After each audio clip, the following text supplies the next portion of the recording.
You're listening to the CyberWire Network, powered by N2K.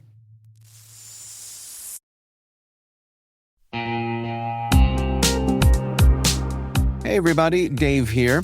I've talked about Delete Me before, and I'm still using it because it still works. It's been a few months now, and I'm just as impressed today as I was when I signed up. Delete Me keeps finding and removing my personal information from data broker sites, and they keep me updated with detailed reports, so I know exactly what's been taken down. I'm genuinely relieved knowing my privacy isn't something I have to worry about every day. The Delete Me team handles everything. It's the set it and forget it peace of mind. And it's not just for individuals. Delete Me also offers solutions for businesses, helping companies protect their employees' personal information and reduce exposure to social engineering and phishing threats. And right now, our listeners get a special deal, 20% off your Delete Me plan. Just go to joindeleteme.com/N2K and use promo code N2K at checkout. That's joindeleteme.com/N2K, code N2K.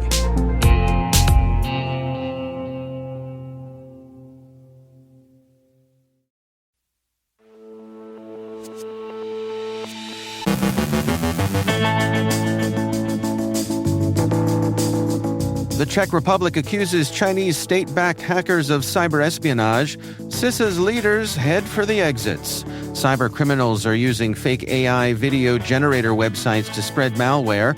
A stealthy phishing campaign delivers the Remkos rat via DBAT loader.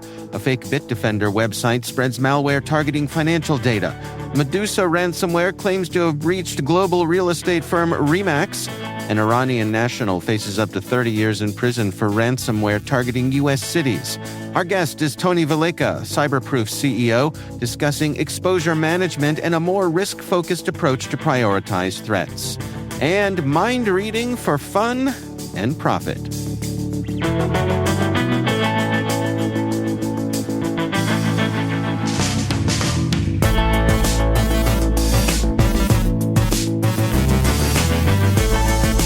It's Wednesday, May 28th, 2025. I'm Dave Bittner, and this is your CyberWire Intel Briefing.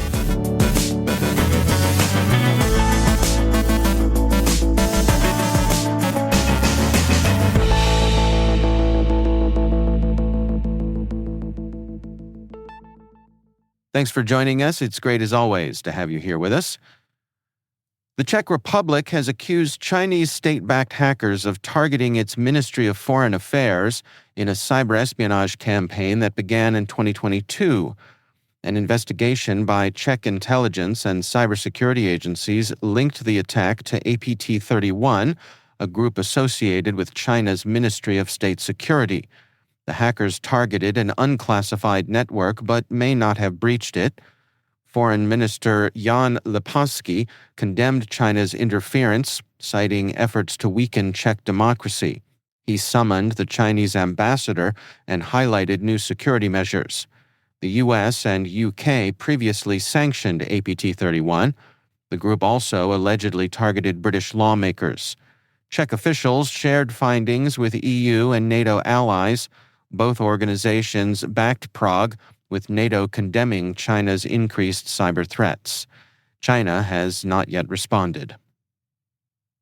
The Cybersecurity and Infrastructure Security Agency is facing a major leadership crisis, with nearly all its top officials having left or set to leave by the end of May, Cybersecurity Dive reports. An internal email revealed that 5 of CISA's 6 operational divisions and most regional offices are losing senior leaders, including key figures like Matt Hartman and Boyden Rohner. These departures come amid rising cyber threats from foreign adversaries and have sparked concern over the agency's stability and effectiveness. Experts and insiders warn the loss of seasoned leadership may weaken CISA's ability to support critical infrastructure and partner agencies. Field directors who helped expand CISA's reach across the U.S. are also stepping down, further fueling uncertainty. While CISA's leadership insists the agency remains mission-focused, morale is low and doubts about the agency's future are growing. Critics fear this exodus will hurt national cybersecurity and resilience at a critical time. Cybercriminals are using fake AI video generator websites to spread malware, Google's Mandiant unit has found. These scammers create fraudulent sites mimicking tools like Luma AI and Canva Dreamlab, promoting them through thousands of malicious ads on platforms like Facebook and LinkedIn. Victims lured in by the ads are tricked into downloading malware, such as Starkvale, which steals data and opens back doors for further access. Mandiant attributes the campaign to a group named UNC 6032, likely based in Vietnam. Since mid-2024, the campaign has impacted users globally, stealing credentials, cookies, and credit card info via Telegram. Meta removed many of the malicious ads proactively, aided by Mandiant's use of Meta's ad library. The campaign reveals how fake AI tools are now a widespread threat, not just to tech professionals, but to anyone tempted by trendy, seemingly legitimate AI services. Google and Mozilla have released Chrome 137 and Firefox 139, addressing 21 security vulnerabilities, including 3 rated high severity. Chrome 137 includes 11 fixes, notably 2 high-risk memory issues that could allow code execution or crashes. Firefox 139 patches 10 flaws, including a high-severity double-free bug. Updates were also issued for Firefox ESR and Thunderbird. Though no active exploitation was reported, users are urged to update promptly, as browser vulnerabilities are common targets for attackers. Researchers at AnyRun have uncovered a stealthy phishing campaign delivering the Remcos rat via dbat loader. The attack uses obfuscated CMD scripts, user account control bypass, and legitimate Windows tools to evade detection. Victims receive phishing emails containing an archive with factura.exe, which triggers the attack chain: dbat loader execution, script obfuscation, and malware injection. Remcos is stealthily embedded into trusted processes, and persistence is ensured through scheduled tasks and registry edits. This campaign shows how attackers exploit curiosity around AI tools and rely on native OS behavior to bypass traditional security. The researchers stress the importance of a dynamic analysis to detect and respond to modern evasive threats effectively. Cybercriminals have created a fake Bitdefender antivirus website, bitdefender-download.co, to spread malware targeting financial data and enabling long-term system access. The fraudulent site closely mimics the real Bitdefender download page, tricking users into downloading a zip file containing VenomRat, StormKitty, and Silent Trinity. VenomRat steals files, crypto wallets, and credit card data, while StormKitty harvests credentials and Silent Trinity ensures persistent access. The attackers host files via Bitbucket and Amazon S3 to appear legitimate. The campaign is part of a broader phishing operation using shared infrastructure with fake banking sites. Domain Tools researchers identified a common command and control server and warned of the attackers' dual goal: quick financial theft and long-term system control. Bitdefender is working to take the site down, and Chrome now blocks the link. Experts urge users to download antivirus software only from official sites and remain cautious of unsolicited prompts. Medusa ransomware claims to have breached global real estate firm Remax, exfiltrating 150 gigabytes of data and demanding a $200,000 ransom. The group posted samples on its dark web leak site, threatening public release in under 18 days. While Remax hasn't confirmed the breach, leaked data includes agent contact details, commissions, internal documents, and property schematics, mostly from 2021 through 2023. Security experts warn the full dataset may contain more sensitive information, posing risks of identity theft, fraud, and property scams, along with reputational and financial damage to Remax. CISA has issued an advisory for a critical memory leak vulnerability in Johnson Controls iStar configuration utility tool, impacting all versions prior to 6.9.5. The flaw, due to the use of uninitialized variables, could expose sensitive data and affect industrial control systems vital to sectors like energy, transportation, and manufacturing. With a CVSS score of 7.4, the bug requires adjacent network access but no authentication. CISA urges defense in-depth strategies, such as network segmentation and regular assessments, to mitigate risks. Iranian national Sina Golinahad, age 37, pleaded guilty to deploying Robin Hood ransomware in attacks that hit several U.S. cities, including Baltimore and Greenville, North Carolina. His actions caused tens of millions in damages and disrupted essential public services. The 2019 Baltimore hack alone inflicted $19 million in losses, forcing the city offline for months. Prosecutors say Golinahad and his co-conspirators began the attacks in 2019, extorting victims with threats of similar consequences. They targeted municipalities in New York, Oregon, and beyond until March 2024. Golinahad faces up to 30 years in prison, with sentencing set for August. He was detained in North Carolina with help from Bulgarian authorities. The Justice Department emphasized that cyber attacks on critical public systems won't go unpunished and thanked international partners for their support in the case.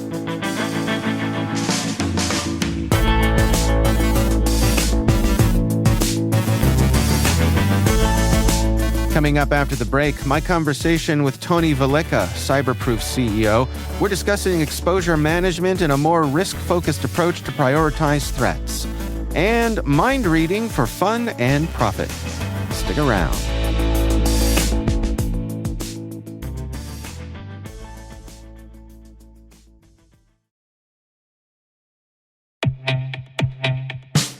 And now a word from our sponsor, SpyCloud. Identity is the new battleground, and attackers are exploiting stolen identities to infiltrate your organization. Traditional defenses can't keep up. SpyCloud's holistic identity threat protection helps security teams uncover and automatically remediate hidden exposures across your users, from breaches, malware, and phishing to neutralize identity-based threats like account takeover, fraud, and ransomware. Don't let invisible threats compromise your business. Get your free corporate darknet exposure report at spycloud.com/cyberwire and see what attackers already know. That's spycloud.com/cyberwire.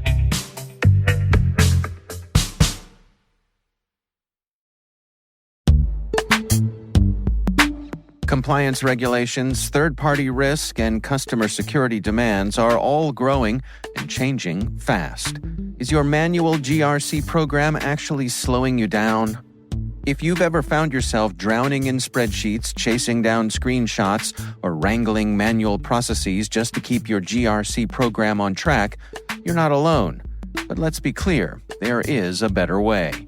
Vanta's trust management platform takes the headache out of governance, risk, and compliance. It automates the essentials, from internal and third-party risk to consumer trust, making your security posture stronger, yes, even helping to drive revenue. And this isn't just nice to have. According to a recent analysis from IDC, teams using Vanta saw a 129% boost in productivity. That's not a typo, that's real impact. So, if you're ready to trade in chaos for clarity, check out Vanta and bring some serious efficiency to your GRC game. Vanta, GRC, how much easier trust can be. Get started at vanta.com/cyber.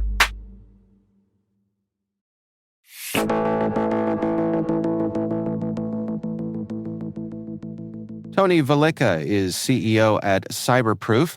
I recently caught up with him on the show floor of the RSAC conference. In today's sponsored Industry Voices segment, we discuss exposure management and a more risk-focused approach to prioritize threats. Well, I am thrilled to be here at RSAC 2025. We are right here on the show floor. As you can see, and here. And it is my pleasure to be joined today by Tony Valleca. He is the CEO at Cyberproof. Tony, welcome. Thank you. I'm excited. So, our conversation today, we are focusing on this very interesting metaphor that you shared with me, and I'm going to read it here. This is the idea of an elusive single pane of glass. Please explain. Well, I think most people know that the single pane of glass was something we used to call the idea of a SIM originally when we had a SOC, right? Right. We wanted to bring all this information into a single pane of glass. But as we look forward, it's not just the defensive capabilities that are important. We're looking more at the more proactive things we can do in cybersecurity. So anything that we do in cybersecurity always has a denominator of cost. So nobody ever wants to spend a buck more than they have to protect themselves and bring down their risk. So to me, the single pane of glass needs to start guiding people on what's the best next dollar spent to reduce my cyber risk. So that's the proactive side and the defensive side. And some companies are even talking now about the predictive side. What is the next generation of attack coming with AI, and how do I protect myself against that? Yeah. Well, I mean, I think when we're talking about glass, there are a couple things I think of. There's, of course, in case of emergency, break glass, right? Yes. But then, like, there's plate glass, there's tempered glass, and those break in very different ways. Does that metaphor extend to security, that not everyone's glass is created the same? Not everyone's risk profile is the same? Yeah, no, that's a great analogy, actually, because in fact, with many of our large enterprise clients, they're saying, I need to look at risk the way I need to look at risk, right? And this comes back to one of the foundational concepts, which is risk itself needs to be tailored to the organization that you have, and it becomes a language. For example, you need to know where your riskiest assets are, where your crown jewels, as they used to say, are, and these sorts of things. Right. And I think also, a lot of times when we talk about risk, people think that, hey, we're trying to add up the dollars and say, I'm carrying $500 million worth of risk. I think that's where the models fail, because nobody can really tell you how much risk you're carrying. The insurance providers may want that in their cyber risk, but I think the models will break down. What we really want to know is, where do we spend that next dollar? And should I spend it on reducing an exposure to an attack, or should I build a new detection rule, or should I invest in better threat intelligence? So this is more of a analysis on how I optimize my spend to be able to get the maximum reduction in risk, in my view. Are there common blind spots that people have when it comes to evaluating their risk? Oh, I think so, and I think we've been blessed with a new framework, which is a MITRE ATT&CK framework. Because honestly, risk used to be, am I going to get fined by the regulators? And I think risk has moved to, am I at risk of a major ransomware breach? And ransomware, if you look where cybercrime is going this year with the Ukraine war and the wars in the Middle East, you're seeing a lot of focus on OT and systems like this, the capabilities to attack those types of systems. Mm-hmm. That's going to flow down to cybercrime, and you're going to likely see those people that might have the biggest impact by having their manufacturing sites shut down, or hospitals you saw last year. So these are the types of areas you're going to see new risks show up. So what do I need to do to protect a lot of these new environments from these new capabilities? So that's the way I think it shows up for me, and balancing some of these areas we may not be looking at today, but need to look at tomorrow, right? How do you recommend that people balance their risk in terms of the things they're obligated to, the compliance things like you mentioned, but then also the sort of more real-time risk, like you said, things like ransomware, the smoking hole in the ground, that sort of thing. The things you don't see coming. No one has unlimited resources, so the things you have to take care of, how do you turn that dial? So my point of view is that you're going to see a lot more, the last 3 or 4 years, everybody's talking about threat intelligence. Now I get a lot of great reports coming in on threat intelligence, but how do I operationalize that in a way that I can prioritize my exposures? So I think this year you're going to see a lot. You're seeing the words continuous threat exposure management. I think you're going to see focusing on the threat actors that are important to you, your industry, where you're at, what technology you're running, being able to understand those campaigns and tactics at the tactics and technique level, and then to be able to understand where you're exposed to those tactics and techniques. So it's around a continuous view of what the threat actors are targeting you and flowing that all the way through your organization. And on the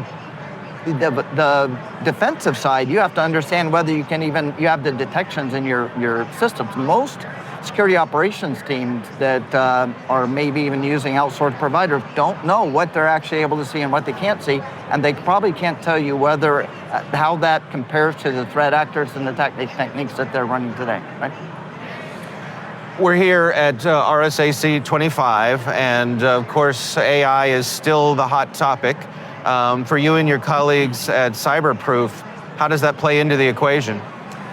Great question. Obviously, you can't go to any interview today and not talk about AI. No, it'd be malpractice for me not to ask you about it. So in that vein, I think there's two sides of it. There's AI for security, which is the exciting side. For me, what can we do? And I think you're seeing this agentic AI just taking off very quickly. This has a promise of maybe offloading.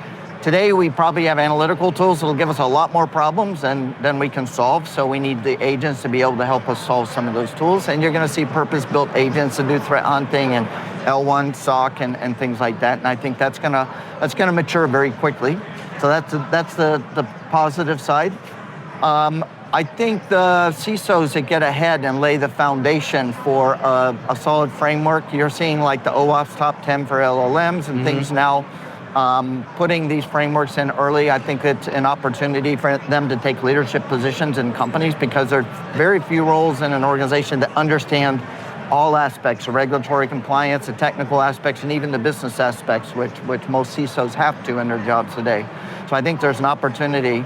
But I also think it's like anything, it's a Cold War. It's going to be changing so quickly. You got to stay ahead of it, and you got to make it a priority, or you're going to get behind. Yeah, right? Yeah.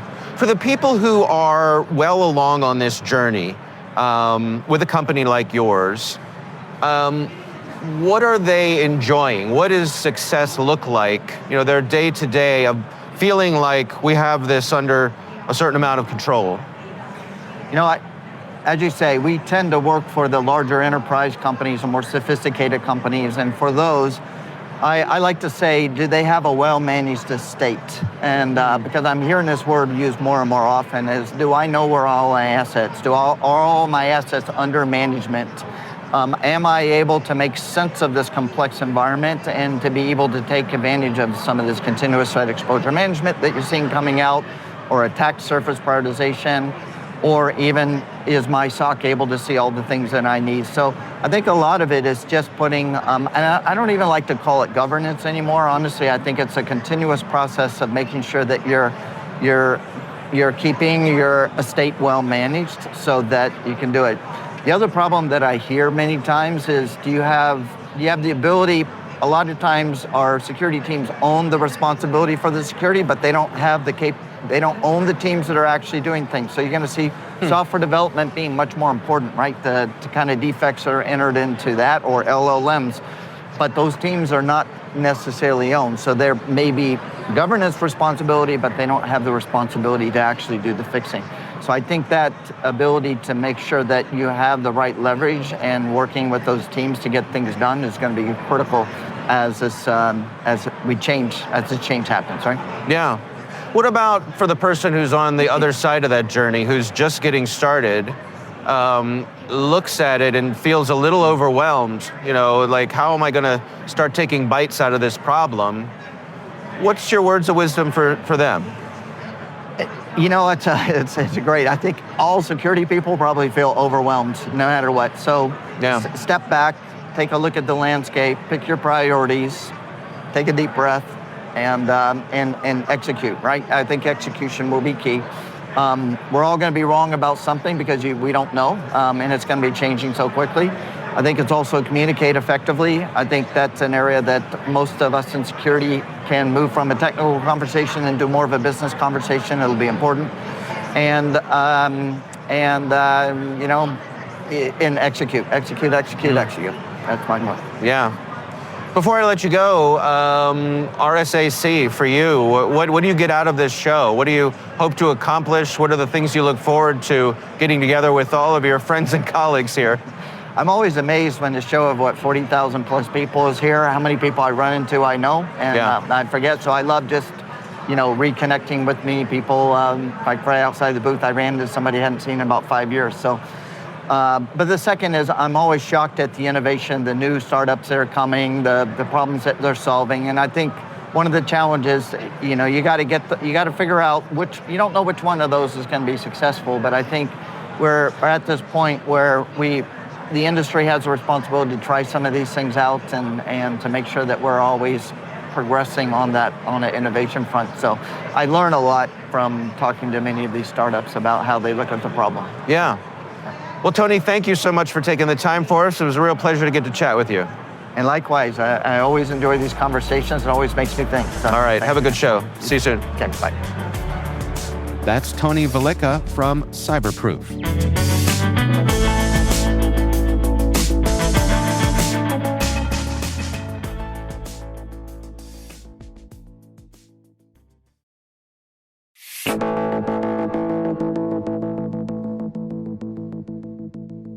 And finally, imagine popping on a sleek little meditation headband for some self-care, only to find you've accidentally signed away the intimate details of your inner monologue. That's the unsettling reality U.S. Senators Chuck Schumer, Maria Cantwell, and Ed Markey are now raising alarms about. They've asked the FTC to investigate brain-computer interface companies because apparently reading your mind isn't off-limits if it's in the fine print. A Neuro Rights Foundation study found 29 out of 30 neurotech firms are scooping up users' brain data, but only 14 bother to ask for permission. And unless you're in the EU or lucky enough to live in California, your brainwaves are basically up for grabs.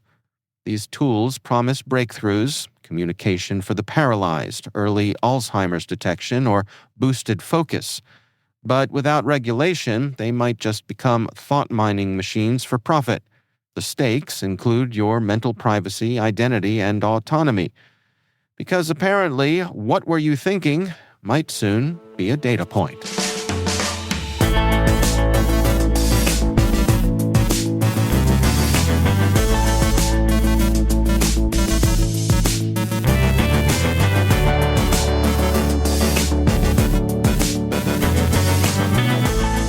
And that's the CyberWire. For links to all of today's stories, check out our daily briefing at thecyberwire.com. N2K's senior producer is Alice Carruth. Our CyberWire producer is Liz Stokes. We're mixed by Trey Hester with original music and sound design by Elliot Keltzman. Our executive producer is Jennifer Iben. Peter Kilpie is our publisher, and I'm Dave Bittner. Thanks for listening. We'll see you back here tomorrow.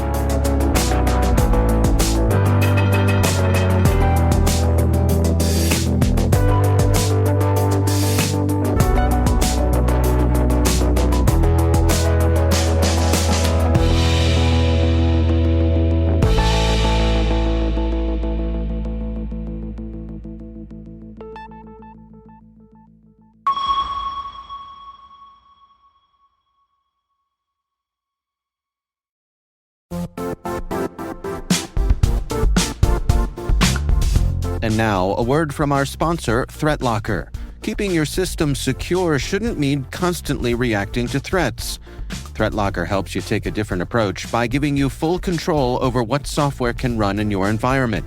If it's not approved, it doesn't run. Simple as that. It's a way to stop ransomware and other attacks before they start, without adding extra complexity to your day. See how ThreatLocker can help you lock down your environment at www.threatlocker.com.